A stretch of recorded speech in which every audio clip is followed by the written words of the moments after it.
Welcome to NASA Launchpad. I'm your host, Audrey Staples. You might have heard the saying that opposites attract.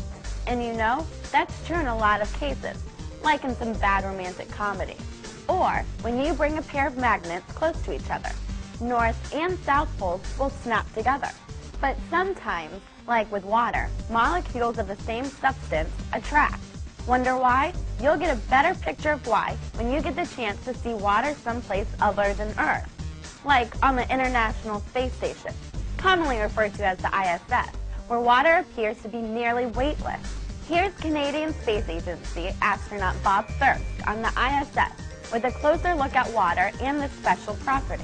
The intermolecular forces cause water to be attracted to itself, which is called cohesion. For example, here are two spheres of water. When the spheres are several centimeters apart, there's no attractive forces between them.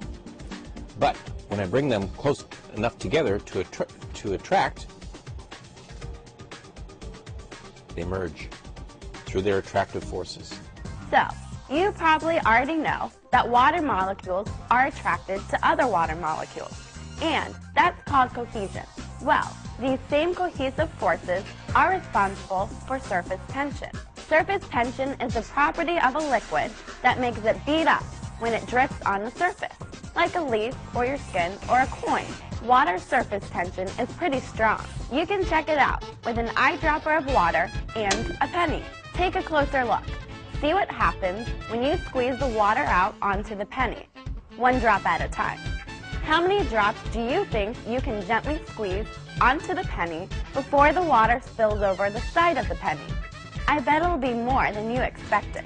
Surface tension is what allows the water drops to cling together, forming that dome or bulge at the top. You can see that water surface tension is pretty strong. You can also see the cohesion of the water as it stuck to itself. But the water did something else as well. It stuck to the penny too. Why was that? Here's Bob again to explain and to show how it works in space. Intermolecular forces can also cause water to be attracted to other materials. This is called adhesion. For example, water can stick to a straw.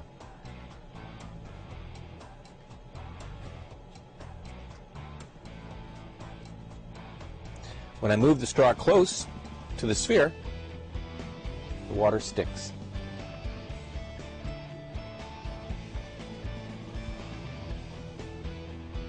Water sticks to many other materials as well. Think about all the things on Earth that you see little water drops on. Windows, tree leaves, even your own skin. Let me show you with my hand. The molecules in my skin will pull hard enough to make the water stick. The water tries to find a balance between the cohesion with the water and the adhesion to my hand. Eventually it settles on an unusual shape that fills the space between my fingers. If I continue by adding water, I can eventually build an entire glove of water that will stay fixed to my hand. It sticks to my hand by intermolecular forces. How cool is that? You know, if it weren't for gravity, subtle forces like surface tension, cohesion, and adhesion might have a lot bigger impact on our everyday lives on Earth. Would we still use bowls, spoons, and cups? Or would we come up with new tools that would make our lives easier? Well, that's something to think about as we plan to explore places like the Moon, Mars, and beyond.